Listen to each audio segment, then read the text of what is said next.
پہلے ہمارے موٹے موٹے ضروری کام نمٹ جائیں، کچھ چیزیں ہیں، اس کے بعد انشاءاللہ ہم کیا کریں گے، پیسے جو بچ جائیں گے تو پھر ہم انشاءاللہ کسی اچھے کوئی مدرسہ بنا لیں گے، کوئی اسپتال بنا لیں گے، اچھے کام کریں گے ہم. یہ بہت بڑی مسٹیک ہو رہی ہے آپ سے، اس لیے کہ آپ نے اس کو ضروری کاموں کی فہرست میں شامل نہیں کیا. آپ ابھی تک دنیا کو مسافر خانہ سمجھنے کے لیے تیار نہیں ہو. یہ ضروری کام سب سے پہلے ہونا چاہیے، کیونکہ موت کا کوئی بھروسہ نہیں ہے. اور آخرت کے لیے صدقہ جاریہ کہ آپ کا کوئی ایسا اکاؤنٹ کھل جائے جو آخرت میں آپ کے کام آئے. کوئی ہسپتال بنا دیا، کوئی مدرسہ بنا دیا، کوئی کنواں کھدوا دیا، یتیم خانہ بنوا دیا، یا یتیم خانے کے ساتھ تعاون کر دیا، یا کسی گھر کو پراپر بیس پر آپ نے کوئی بھی جو وہ تو بہت سارے مصارف ہیں نا. تو میں نے لاکھوں پتی لوگوں کو بھی دیکھا ہے کہ بھائی اللہ نے آپ نے ولیمے پہ 6 لاکھ روپے اڑا دیے، اور یار 8-10 لاکھ کا کوئی ادارہ بنا دو، یا کسی مدرسے میں کوئی ڈسپینسری بنا دو، یا کوئی اچھی فالتو نہ اڑاؤ جا کے کوئی بھی مانگ رہا ہے پکڑا دیے. یہ بھی بہت بڑی مصیبت ہے لوگوں کے ساتھ. اب جیسے وہ عرب کا جو شیخ ہے نا، جو اس بھکاری اس کے ماں باپ کو دعائیں دے رہا تھا اور یہ پیسے دے رہا تھا، تو میں اس عرب کے پاس ہوتا، میں کہتا آپ صدقہ کریں مگر ایسے ہی نہیں کسی کو پکڑانا شروع کر دیں، کیونکہ اس سے جو مستحق ہوتے ہیں ان کا حق مارا جاتا ہے. آپ یہ دیکھیں کہ یہ واقعی مستحق بھی ہے یا نہیں ہے، ورنہ وہ کوئی بھی دعائیں دے کے پیسے نکالنا شروع کرے گا. نکال ٹھیک ہے، اس کا جذبہ اچھا تھا، اللہ کرے اس کے ماں باپ کی مغفرت ہو گئی ہو، لیکن اصول جو شریعت نے بتایا ہے کہ پیسہ اللہ کی بہت بڑی نعمت ہے اور نعمت کو ضائع کرنے کی اجازت نہیں ہے. بہت سوچ سمجھ کے آپ نے خرچ کرنا ہے کہ مخلوق کو فائدہ زیادہ سے زیادہ ہو. کم سے کم انویسٹمنٹ میں زیادہ سے زیادہ فائدہ کیسے ہو سکتا ہے، پھر اس میں زیادہ انویسٹمنٹ کرو. جیسے دنیا کے بزنس کا اصول ہے نا کہ انویسٹمنٹ کوشش ہو کم سے کم اور پروفٹ زیادہ سے زیادہ. ایسے تھوڑی کوئی بھی کاروبار کے لیے 1 کروڑ مانگ رہا ہے، آپ نے کہا پکڑا دیا، چل دیکھا جائے گا کتنا پروفٹ آ رہا ہے. تو بھائی جو دنیا کی تجارت کا اصول ہے وہی اصول آخرت کا. تو آخرت کا اصول یہ ہے کہ جو 2 چیزیں اس میں فوکس کرنی ہے. انسانیت کی خدمت زیادہ سے زیادہ کس کام میں ہے. بعض کام ایسے انسانیت کی خدمت بہت ہے مگر ان کے اثرات زیادہ عرصے نہیں رہتے، پھر بھی یہ کام کرنا ہے، کیونکہ اس میں خدمت کیا ہے، جیسے بھوکے کو کھانا کھلانا. اب ایک آدمی کے پاس کھانے کے پیسے نہیں، علاج کے پیسے نہیں، وہ تو مر جائے گا بیچارہ. بھوک کی تکلیف کون برداشت کر سکتا ہے. تو بھوکے کو کھانا کھلانا یہ بظاہر صدقہ جاریہ تو نہیں ہے، کیونکہ یہ زیادہ ٹائم تک چلے گا نہیں نا، کھانا کھا لیا پیڑ بھر گیا بس ختم. لیکن یہ خدمت بہت بڑی ہے تو اس کو بھی فوکس کرنا ہے. اور بعض چیزیں ایسی ہوتی ہیں کہ جس میں فوری طور پر خدمت تو بہت نہیں ہو رہی ہوتی لیکن اس کا اثر آپ کے مرنے کے بعد بھی قائم. جیسے کنواں بنا دیا آپ نے، اب کنواں ایسی چیز ہے جب تک کنواں رہے گا لوگ پانی پیئیں گے، آپ کو ثواب ملتا رہے گا. درخت لگا دیا، مر گئے تو درخت سے کو بہت زیادہ، ایک درخت سے کیا فائدہ ہوگا. نہیں آ رہی سمجھ میں بھائی ان کے. بھائی آپ نے ایک نیم کا درخت لگا دیا تو کوئی بہت تو نہیں نا، کوئی لوگ اس کو کھائیں گے تھوڑی، نہیں بھی لگاتے تو کیا ہو جاتا. تو اس میں انسانیت کا فوری طور پہ کوئی بہت زیادہ فائدہ نہیں ہو رہا ہے ایک درخت سے، لیکن اس کے اثرات بہت دیر تک قائم رہیں گے. یعنی آپ مر بھی گئے تو درخت کے نیچے کوئی بھی چھاؤں لے گا، درخت آکسیجن سے فائدہ پہنچائے گا، چرند پرند اس سے کھائیں گے. تو آپ صلی اللہ علیہ وسلم نے فرمایا، صحیح مسلم کی حدیث ہے، جس نے درخت لگا کے مر بھی گیا تو جب تک درخت رہے گا اس کو ثواب ملتا رہے گا.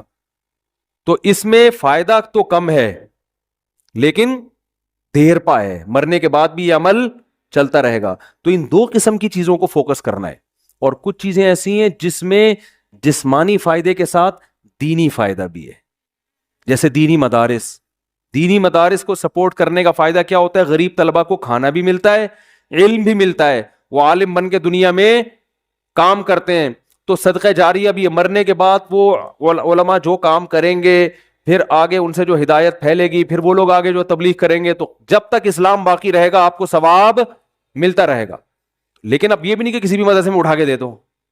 سوچ سمجھ کے کون کام کر رہے ہیں، کون ویژنری لوگ ہیں، کون، بہت اس میں پھینکنا نہیں ہے میرے بھائی. جیسے دنیا کی تجارت میں پیسہ پھینکا نہیں جاتا، بہت سوچ سمجھ کے. کوئی بھی آپ کے پاس آئے بولے 1 لاکھ روپے دو، میں پیسے کما کے آپ کو ہر مہینے 6,000 روپے دیا کروں گا، آپ پکڑا دو گے؟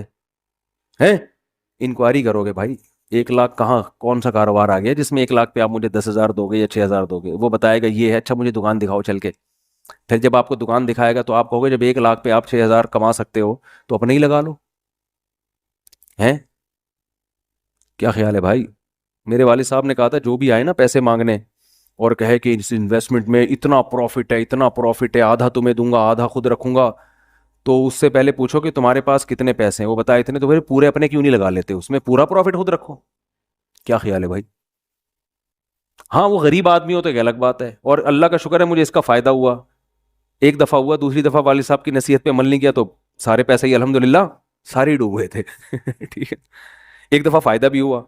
ایک صاحب جو ایک بڑے پوش ایریا میں رہتے تھے، میں چونکہ اس ایریا کا نام لوں گا تو کہیں ایسا نہ وہ سمجھ جائیں، لیکن قصہ پرانا ہو گیا وہ نہیں سمجھیں گے، پھر بھی احتیاط یہی ہے کہ نام نہ لیا جائے. مالدار علاقے کے تھے، مجھے کہنے لگے کہ میں یہ کاروبار کرنا چاہتا ہوں.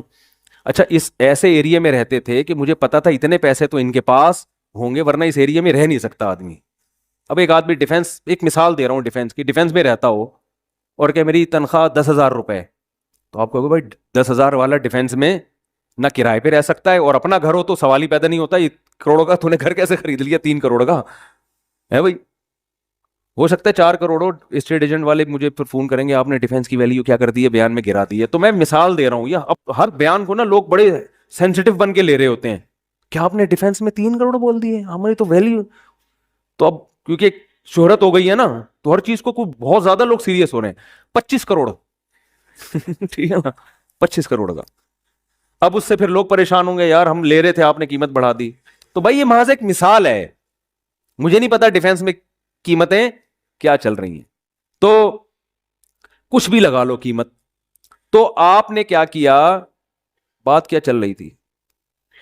ہاں بندہ میرے پاس آیا، رہتا پوش ایریا میں مالدار علاقے میں، مجھے کہنے لگا آپ مجھے پیسے دو میں یہ چیز خرید کے بیچوں گا، آدھا پروفٹ آپ کا آدھا میرا. تو مجھے ابا کی بات یاد آ گئی.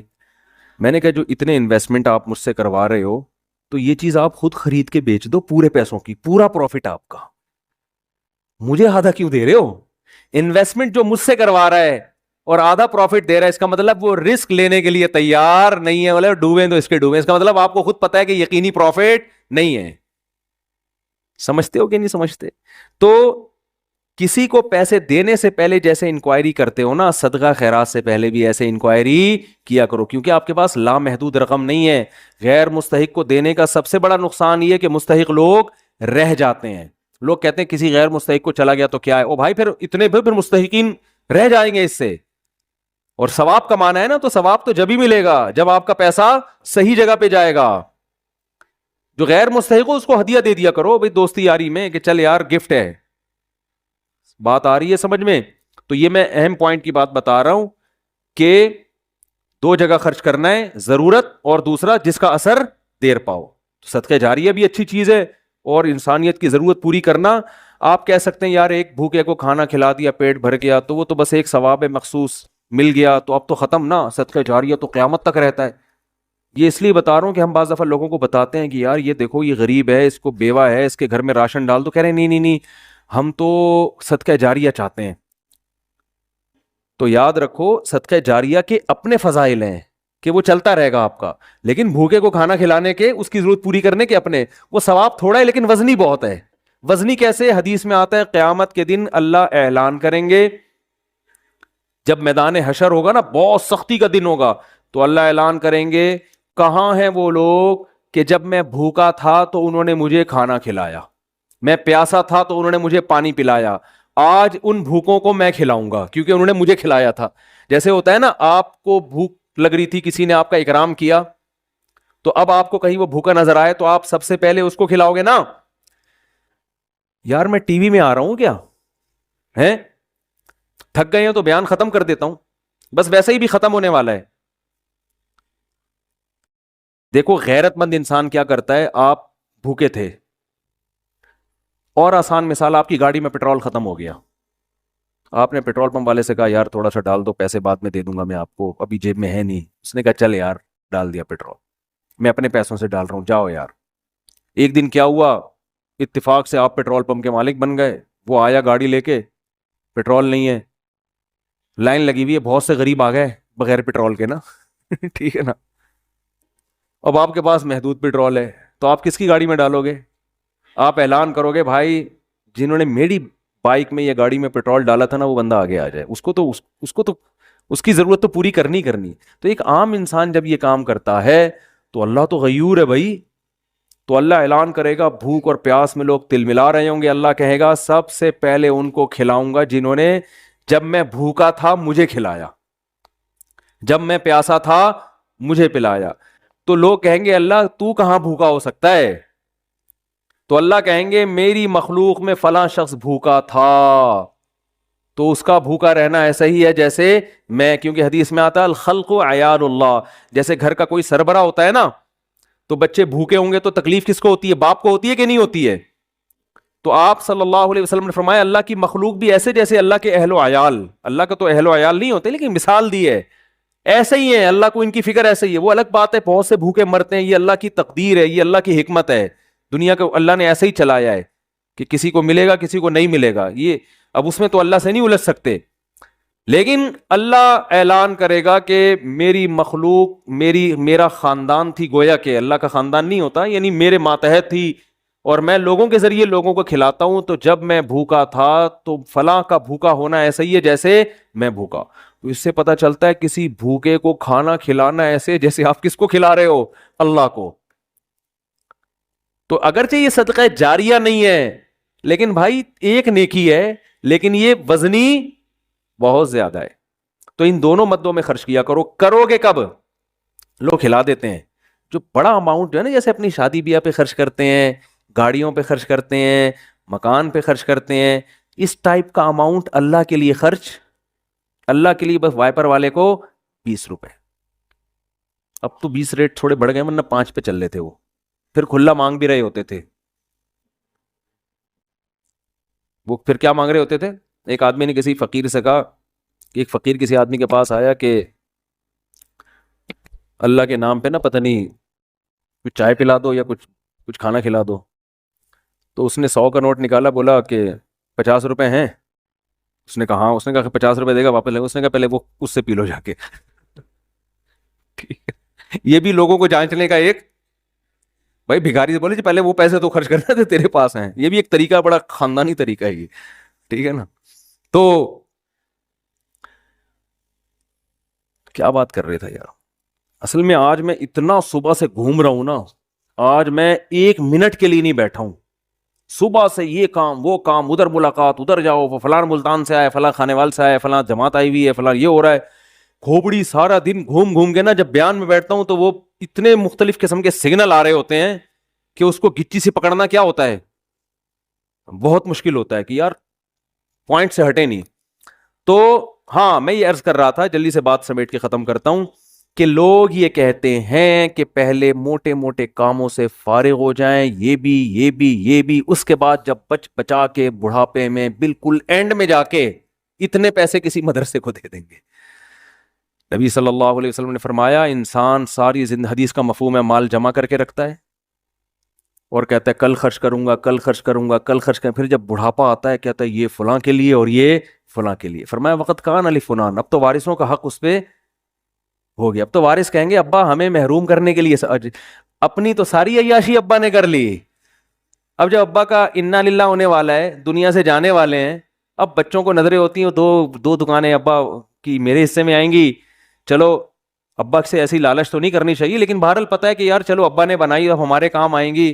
اب ابا کیا کر رہے ہیں, فلاں 2 دکانیں مدرسے کو دے دو, فلاں فیکٹری کو دے دو, یتیم خانے کو دے دو. تو اس میں نقصان کس کا ہو رہا ہے؟ کیونکہ اب تو ابا کو ضرورت نہیں ہے. تو نہ کرنے سے یہ بھی پھر بھی بہتر ہے 1/3 کے اندر کہ بچوں کو نقصان نہ ہو. اگر بچوں کو نقصان ہو رہا ہے پھر تو یہ بالکل صحیح نہیں ہے. حدیث میں آتا ہے کہ آخر عمر میں نا اس طرح سے صدقہ کر دینا کہ بچے دوسروں کے محتاج بن جائیں, آپ صلی اللہ علیہ وسلم نے اس کی اجازت نہیں دی ہے. لیکن اگر بچوں کے لیے اتنا چھوڑ کے جا رہے ہو آخر عمر میں کہ وہ اپنے پاؤں پہ اچھی طرح کھائیں گے پیئیں گے, تو پھر 1/3 آپ صدقہ بھی کر سکتے ہیں, جائز ہے اور اس کا بھی ثواب ملے گا.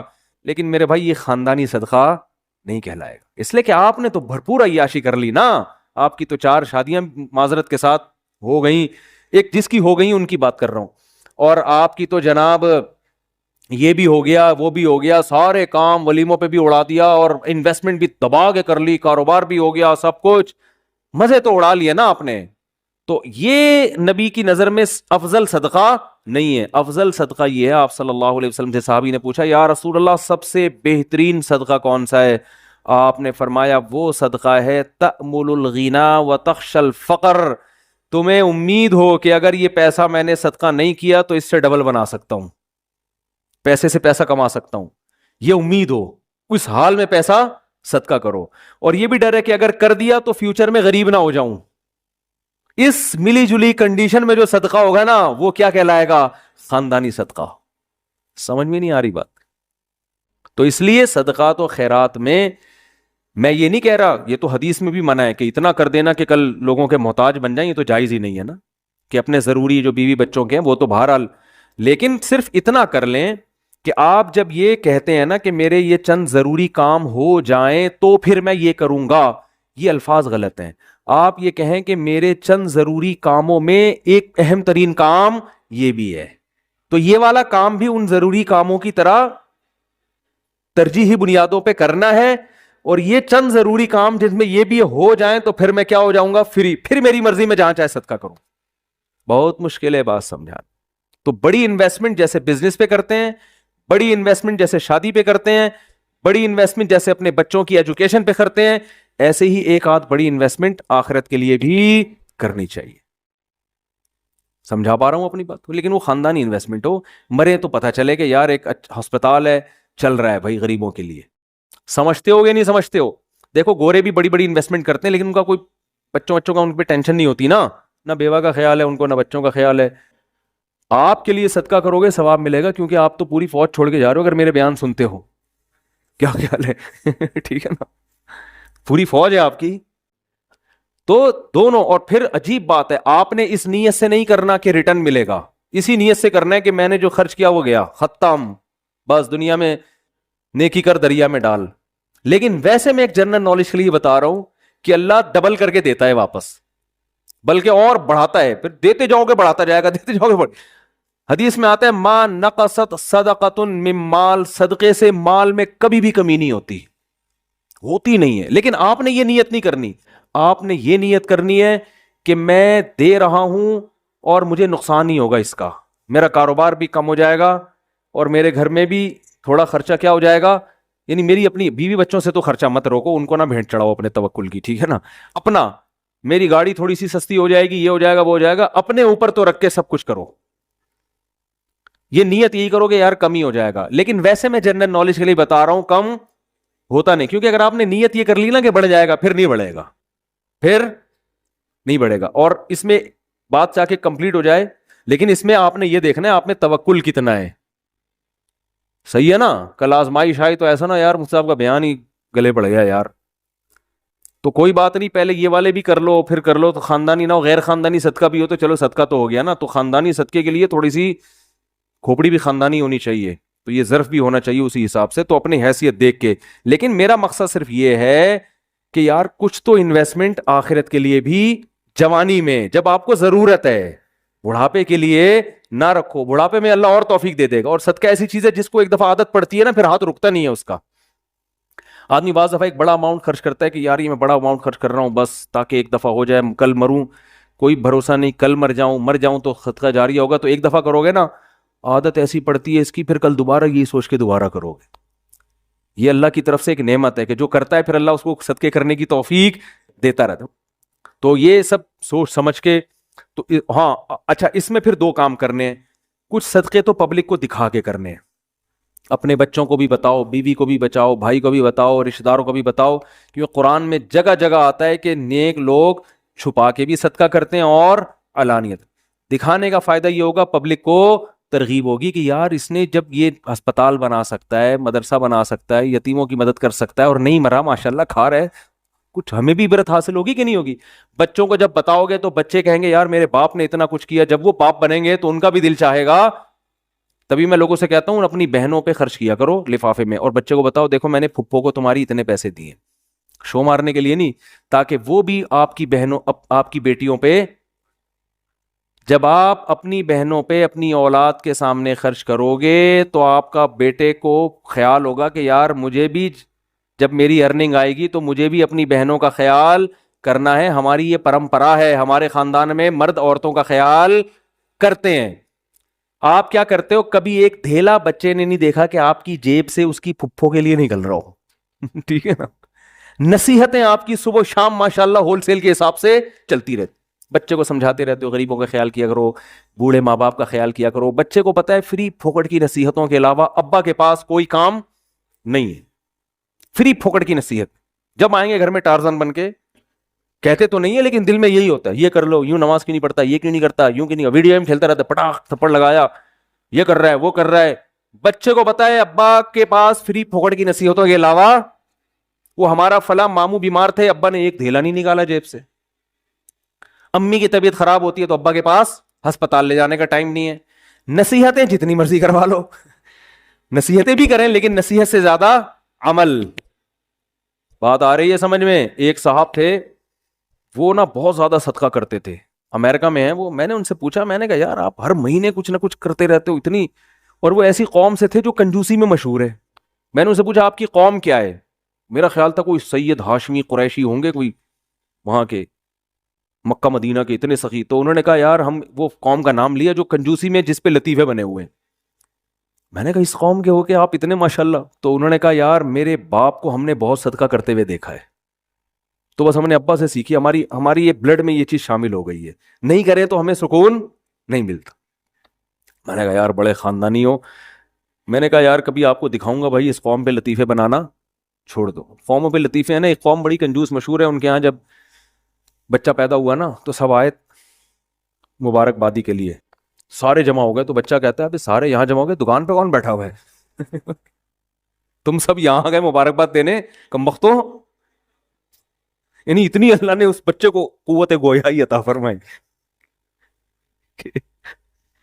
یہ بلڈ میں آ جاتی ہے نا چیز. تو بچے کو عقل نہیں ہے, شعور نہیں ہے, لیکن اس کے جینز میں یہ چیز آ گئی ہے کہ بھائی دکان کا بھائی آدھے ابھی آ جاتے ہیں, آدھے کسٹمر کو سنبھالتے. یہ لطیفہ ہے, کوئی سچا واقعہ نہیں ہے یہ, ٹھیک ہے نا, ایسی فرضی لطیفہ ہے سمجھانے کے لیے کہ کچھ اتنا کر کے جاؤ کہ بچے پیدا ہو کے جو ہے نا یہ بول رہے ہوں کہ ہم مبارکبادی میں 5 روپے تمہاری جیب سے نہیں نکلے. سخاوت کی ترغیب دیں وہ. تو خیر کچھ چھپا کے کچھ دکھاؤ, اور کچھ کیا کرو ایسا چھپاؤ کہ وہ حدیث میں آتا ہے دائیں سے دو بائیں کو پتہ نہیں, بھول جاؤ. نیکی کر کے دریا میں ڈالنا جسے کہتے, خود بھی بھول جاؤ کہ میں نے کوئی نیک کام, کوئی صدقہ کیا, کسی غریب کو کھلایا بھی ہے کہ نہیں کھلایا. جیسے عرب لوگ کرتے ہیں نا, آتے ہیں بیٹھ جائیں بھائی,